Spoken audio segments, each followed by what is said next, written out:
Thank you very much. And for the next presentation, I would like to invite Mr. Dokyung Lee, the co-founder and CTO at Marqvision. This presentation will be on modernizing anti-counterfeiting with artificial intelligence. So Dokyung, please feel free to start when you're ready.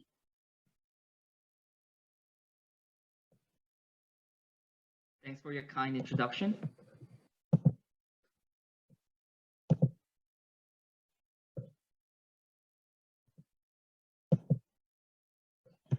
I hope everyone can see my screen and hear my voice.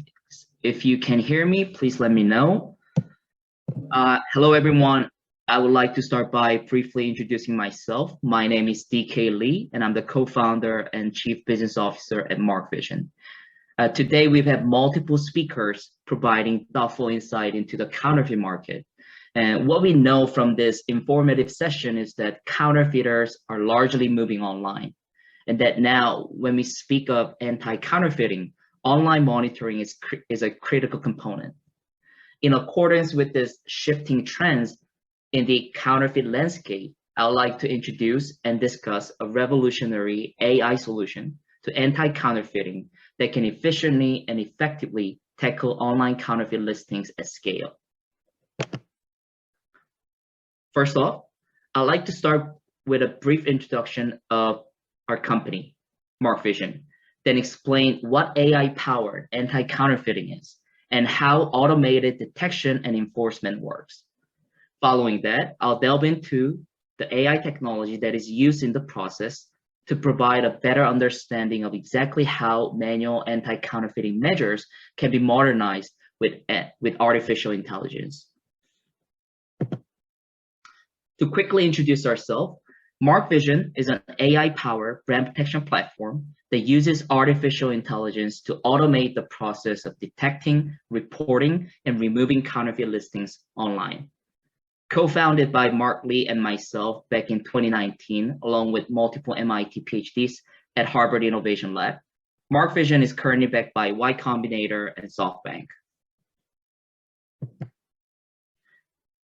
As counterfeiters move online, online marketplaces have risen as the most important sources of potential intellectual property infringements, with a growing trend to advertise and sell fake products on social media as well.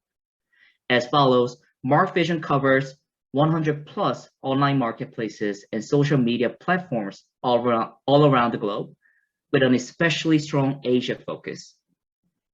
There are many more marketplaces that we cover that are not on this list, so please feel free to shoot me an email after this conference should you have any additional questions regarding the comprehensive list of marketplaces that Marqvision is capable of covering.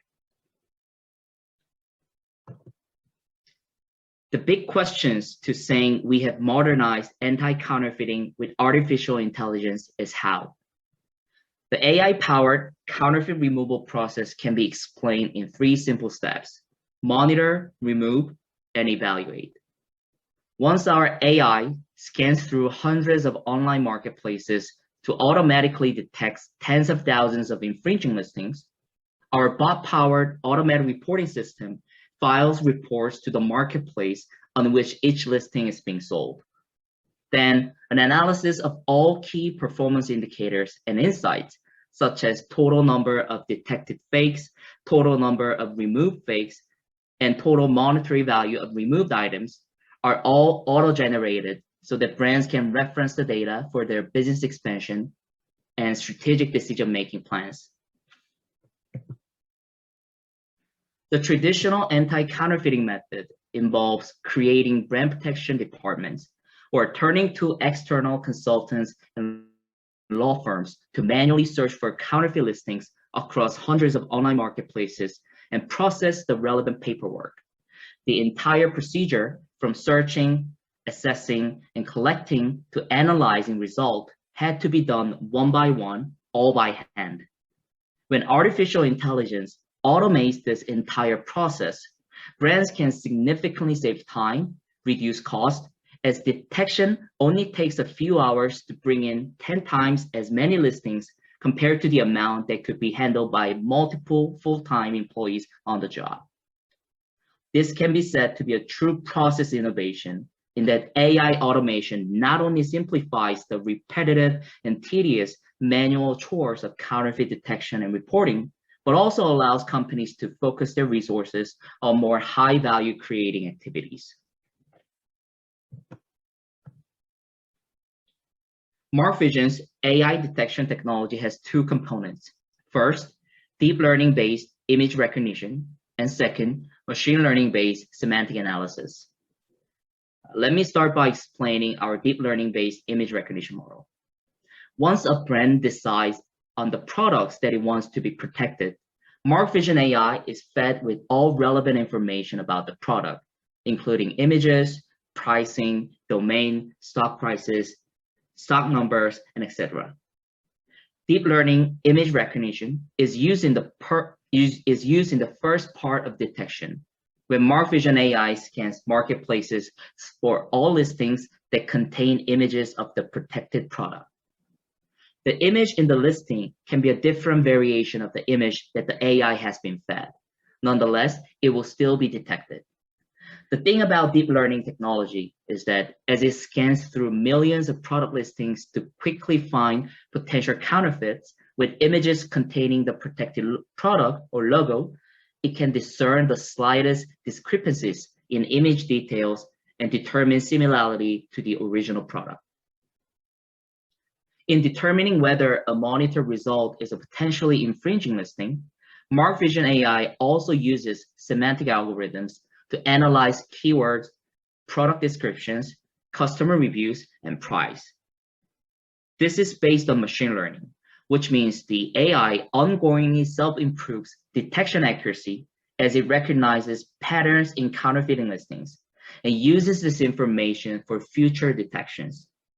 For example, if the AI notices that the phrase "rare thing" tends to be included in counterfeit listing reviews, it will add this phrase to its workflow so that all listings containing this phrase will be detected. By the same token, if the AI notices that listings that under $5 of a certain product that is originally $500 are counterfeits, it will feed this information back into its detection algorithm to bring in all listings under $5. To provide a better understanding, here's an example of how Marqvision's AI detects counterfeit listings using image recognition and semantic analysis. This is a famous luxury brand bracelet. Based on the images of the asset and keyword it has been fed, Marqvision AI will notice potentially infringing listings such as this one on Shopee Singapore, which is containing similar images. Then it will analyze the listing's keywords, pricing, and reviews to determine the likelihood that the listing is in fact counterfeit. The thought about tackling this vast online counterfeit market can be daunting. It's always better to approach online brand protection more strategically with an understanding of what products need protection in which countries and in which platforms, instead of jumping right into it without knowing who you're fighting against and without knowing what tools to use. But in many cases, brands do not have adequate resources for this. And this is why Marqvision offers demo sessions free of charge, where we do research for brands and offer visibility into the counterfeit market for their products. During the demo, we not only provide sample monitor result, but also asset categorization for brands that wish to get a gauge of what kind of tailored solution would be necessary to resolve their counterfeit issues. Based on this initial research, our brand protection experts and patent attorneys come together to offer a strategic advice on which products to protect and where and how they would be best protected. With the online shopping boom comes more opportunities for counterfeiters to make money off of fake items. Especially post-COVID, the counterfeit industry is blowing up more than ever as offline sales shift to the various online platforms that have become easily accessible to both consumers and sellers. To search for ways to tackle the counterfeit industry manually in the current landscape is like bringing a knife to a gunfight. In order to effectively fight against counterfeiters and their rapidly evolving counterfeiting tactics, it's necessary to arm ourselves with the right tools, and that is artificial intelligence and software. Thank you for your time today, and please feel free to reach out via my email should you have any questions regarding our solutions. Thank you.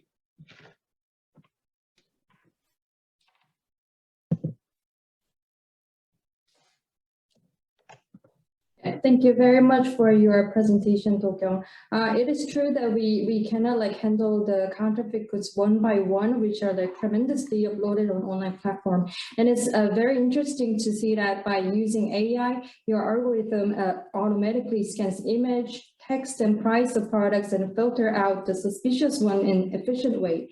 So maybe at this moment, maybe I can ask one questions to Dokyung related to your presentation. So regarding the practices implemented in Marqvision related to artificial intelligence, would there also be any preventive measures against counterfeit goods, not only the reactive ones?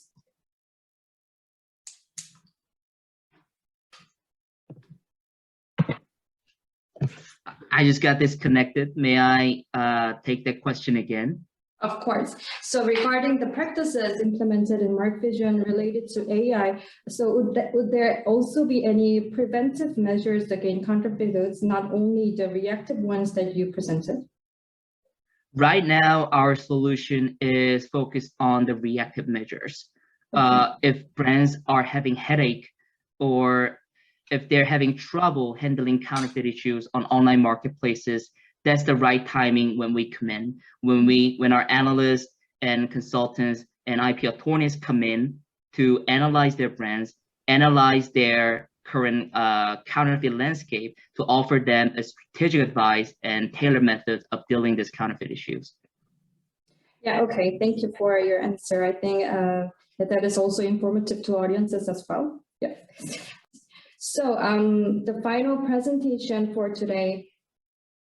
So for the final presentation for today, I would like to invite two speakers from the Hoffmann Eitle IP law firm located in Europe. They also join as a partner for this year's conference.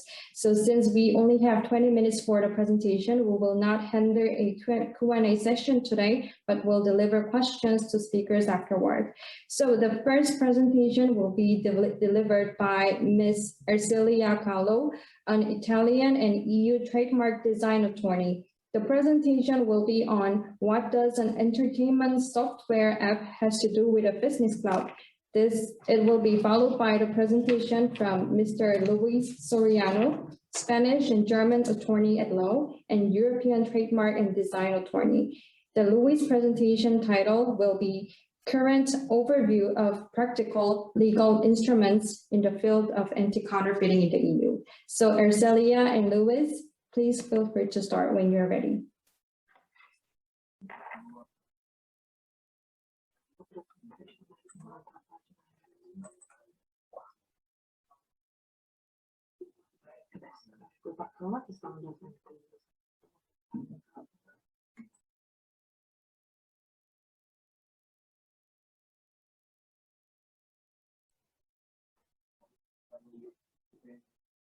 Hello, do you hear me? I can hear you very well and your screen as well. Hello, nice to join this IPR conference, and it was a pleasure to have been invited by you, since it's a good opportunity to let you know to the Korean public about a case, interesting case we have managed recently. Is about counterfeit online, but also counterfeit by filing a ULTM application trademark. Now, the title of my presentation is What Does an Entertainment Software App Have to Do with a Fitness Club? So, introduction is the following. Online counterfeit of the trademark 30 related to an app, and on the other side we have an EU opposition about the confoundability of trademarks 30 against 30 team fitness. The situation is the following. We have the client, the owner of the European Union trademark registration 30, inside the circle with the characteristic of having colors inside with black and white and green. And this mark is used for a personal trainer app who boasts 400 plus workouts. On the other side, we have 30 Team Fitness, a trademark in blue and red colors, which is a fitness club offering science-based, highly efficient 30-minute workouts and a fitness lifestyle program. The starting point is the following. Can the similarity between the two marks, 30 and 30, prevail on the low similarity between the goods and services, based on the argument that it is irrelevant if the entertainment activity, exercise, and fitness workouts are performed by a trainer online through a mobile app or physically in a gym or in a health club? The case is the following, but I have to let you know something before. Starting from the prior trademark 30 in the circle, the prior trademark has been filed in gray, because in Italy and in the European Union, if you file a trademark in white and black, also with shadow of gray, you can have a protection of trademark broader than a color trademark. So if you wish to use your trademark in Italy and in European Union country, you should decide to file a trademark in black and white. This kind of protection gives the owner the possibility of using its trademark in any kind of color and combination of color, like in this case. Indeed, the trademark of the owner 30 is filed in black and white, but is used in green and in white. So the facts of the case is the following. In 2018 and 19, Bendy Spoons, which is an Italian tech company focused on creating and marketing mobile apps, filed and registered the UTN 30 at this number for software app in class 9.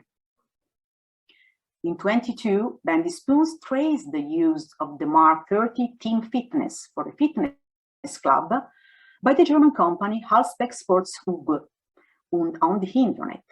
The mark was also used on different social networks, Facebook, LinkedIn, and Instagram.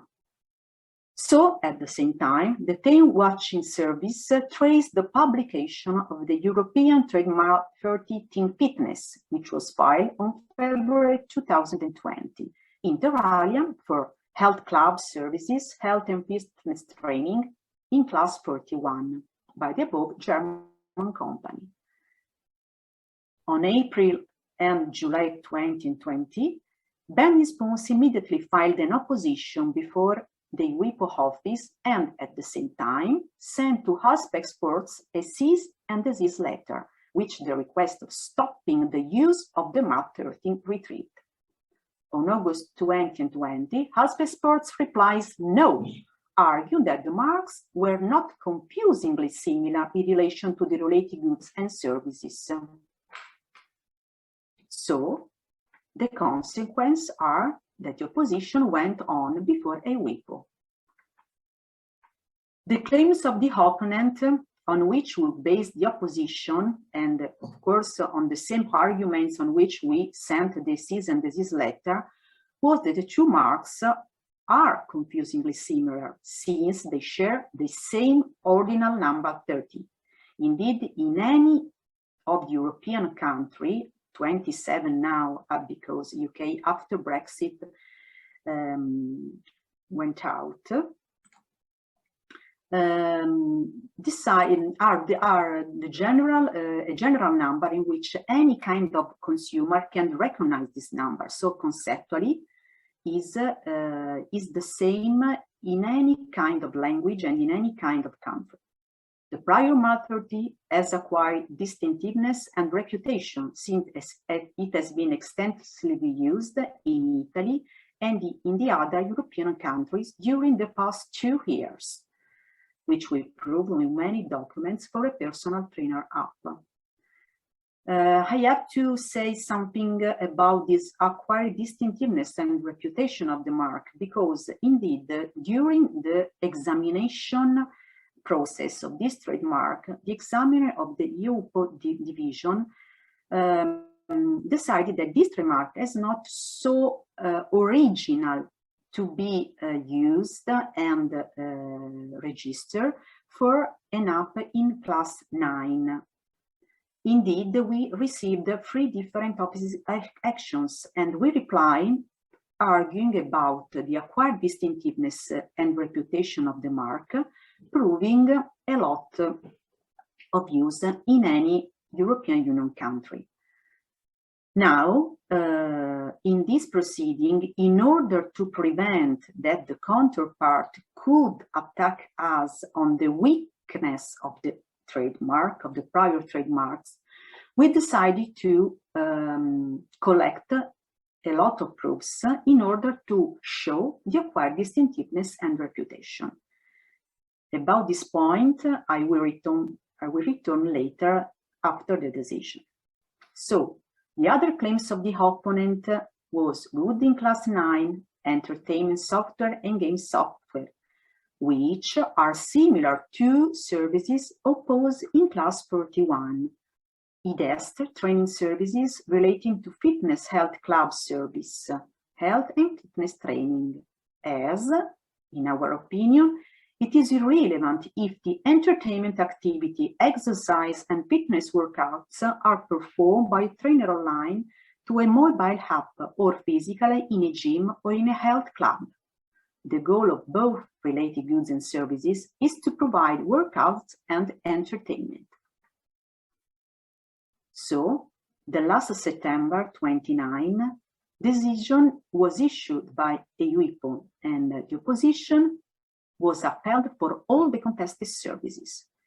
European Union Trademark Application number 1817, 16, and 1713, Team Fitness, is rejected in its entirety. The applicant bears the cost fixed at Euro 60 and 20. EUIPO states the following points. No clear boundary can be identified between a fitness training activity and an entertainment activity, since nowadays different fitness routines and exercise are also promoted as being fun and entertainment to perform, and include music and their dancing routines.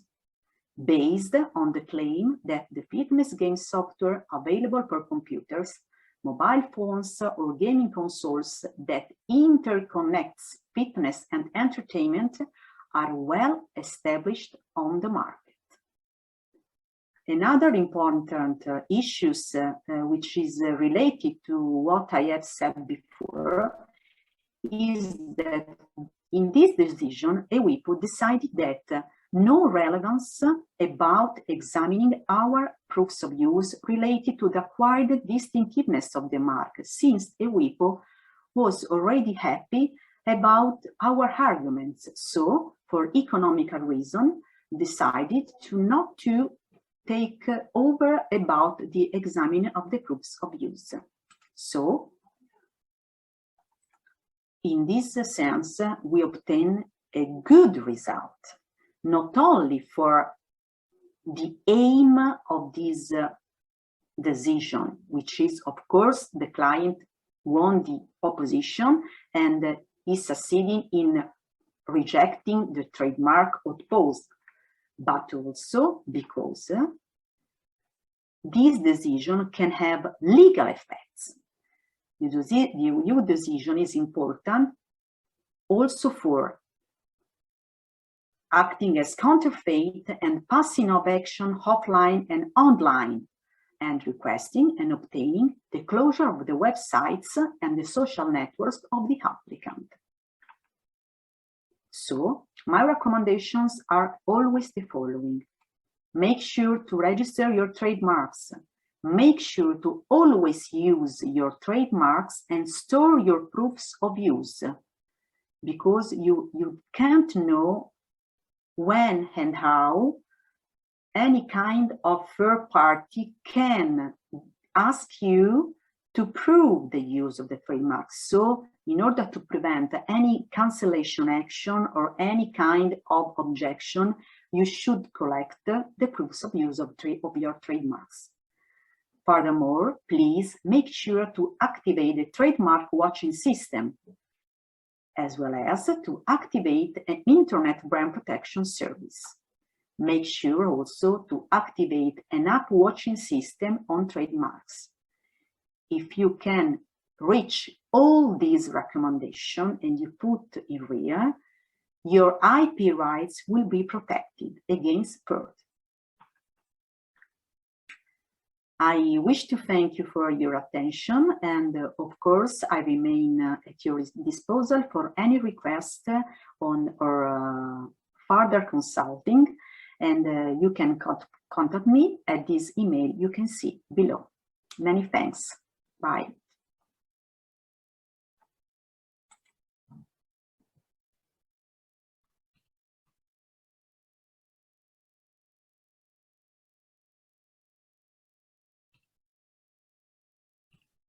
So, Luis, can you please go ahead? Yes, of course. First of all, I would like to thank ECCK and Eun for organizing so well these conferences. I'm very happy to take part of it in South Korea and on this topic as well as an expert IP legal firm in Europe.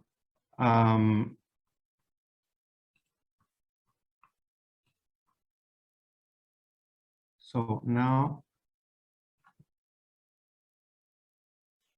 can you see the presentation now? Yeah, we can see it very well. Thank you. As an introduction, 1 in 10 Europeans have been tricked into buying counterfeit goods. 121 million euros of fake goods are making their way into the European Union every year. So it's a very important topic, as you know. COVID-19 has shown us fakes and piracy are everywhere. The COVID pandemic and the rise in online shopping has shed new light on the risk and damages posed by IPR infringement in Europe. As online trade is booming, over 70% of Europeans shopped online in 2020. Uncertainty regarding counterfeit products has become a growing concern for consumer protection. One of the challenges is fighting counterfeit products on the World Wide Web. Most counterfeits are sold online, and online commerce is fast, anonymous, and versatile, as you know.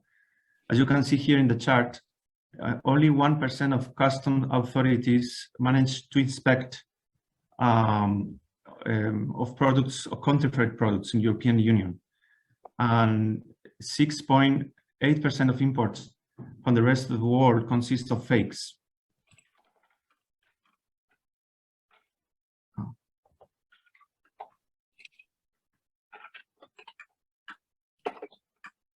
Sorry, there was a problem here. Now, how to monitor the EU online market to avoid the continuation of infringement and counterfeiting. It is advisable to monitor the online marketplace by checking companies' webs and mainly the e-commerce portals using a trademark design without authorization. A good way of monitoring is to use the IP protection tools offered by a good number of e-commerce marketplaces. What are the main IP protection tools in e-commerce portals? First of all is the notification system. This allows to report listings that are potentially infringing IP rights. They typically required to provide information about the company, the IP rights, for example, the trademark registration number, and the allegedly infringing listings. Other way is the IP protection programs that are put in place by a limited number of marketplaces to support cooperation with IP owners.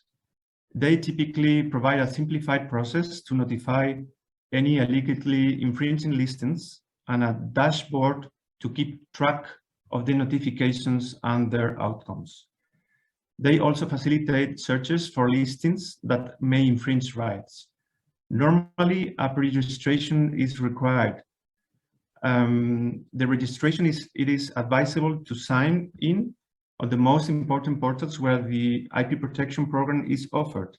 So far, only eBay, for example, Amazon, Facebook, and Wish offer this IP protection program. And it's done by entering a contact information in the EU, and we recommend preferably an IP legal firm. How to monitor the EU physical market to avoid the continuation of infringement and counterfeiting, and particularly in customs. There is the UIPO in Alicante, Spain, offers the complementary IP enforcement portal. It is a tool developed under the umbrella of EU Regulation 386/2012, the one which created the EU Observatory, and is created to prevent and tackle the infringement of IPR rights and to distinguish genuine goods from counterfeits. The IP enforcement portal is an interactive, reliable, and user-friendly tool for EU IPR enforcement, serving and facilitating a secure communication tool between all related parties, between right holders, the EU enforcement authorities, and the EU Commission and EU delegations around the world. The features and requisites for use: these platforms enables rights holders to protect their rights against counterfeiting by sharing information on their products, IP rights, and contact data with EU enforcement authorities. This will make it easier for enforcers to recognize the originals from fake goods on the basis of information given by the owners, such as packaging, identifiers, logistic, genuine traders, production place, etc. Then contact the right holders if needed and take action.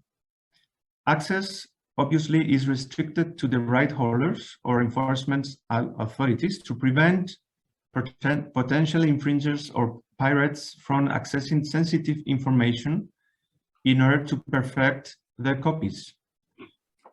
To open an account, you need a valid IPR registered in the European Union, national, EU, or international trademark or design, and is a tool free of charge.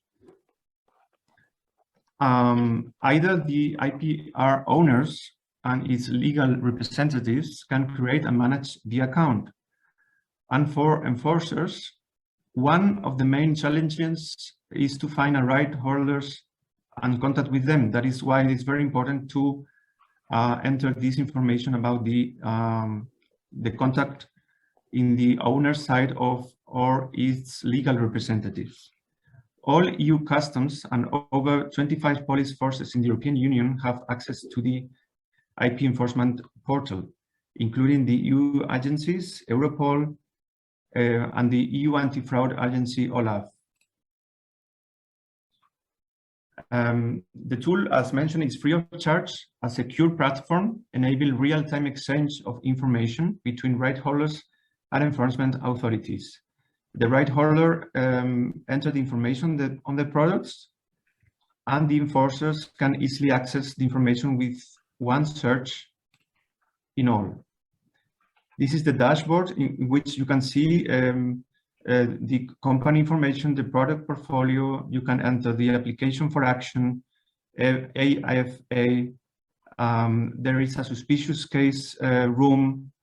There is a part for alerts. account statistics. This is the product information in which the owners can enter the features of their products, like the genuine logistic, the packagers, the companies involved in the trade, the market value, the past cases on infringement goods. Also, according to the Customs Regulation 608/2013, which created the so-called application for action to request EU customs to detain goods found to be suspected of infringement. Without an application for action in place, it is difficult for customs to correctly identify infringing products and to contact the holders. Application for actions can be submitted to the national customs authorities or the IP enforcement portal itself. If submitted to the IP enforcement portal, it reaches the chosen national authorities in a structured form, which facilitates the tracing of pirated goods, and it makes the translation into the local language. Union application for action covers more than one member state, and national application for action only covers the member state where it is filed. Once you receive a suspicious case, you receive a notification on the portal by the enforcement authorities. Then the authorities set a deadline and get the red receipt. Then it begins the exchange of information with enforcement authorities, and you can file the application for action. The enforcement community is accessing the customs authorities of all the member states are connected to the IP enforcement portal, and the police community of the portal is growing. Now 25 police and internal market authorities like Europol and Olaf are connected to the portal. The IP enforcement portal allows the parties also to have access to EU local and worldwide statistics, and enables the IP owners to protect their products, e-file and expand application for action, and keep them connected. The IP rights include trademarks, designs, geographical indications, patents, copyright, and plant variety. Legal practitioners, attorneys at law, may also have access, and it's recommended that they do so in order to monitor the database at European level and act diligently in case of notifications. Another international options is the Interface Public Members IPM platform in the World Customs Organization. It's a unique tool in the fight against counterfeiting. IPM is a web and mobile platform. It is used by customs officers in more than 80 countries and allows operational data concerning products to be communicated directly to customs officers on the ground, facilitating the identification and verification of counterfeited goods. From the basic functionality of a genuine and fake database, featuring pictures and basic description of goods, this has now developed to a more complex system, offering additional options, including the ability to send alerts to customs officers, and e-learning features, and a mobile application. The latest update of this application introduces new functionality to detect counterfeit products by scanning the barcodes of thousands of original products, allowing customs officials to detect whether these codes are original ones or not. It works in a similar way to the IP enforcement portal of the WIPO, but it's not free. It is financed by subscriptions from right holders. Last but not least, how to act in the European Union once a counterfeit product is detected.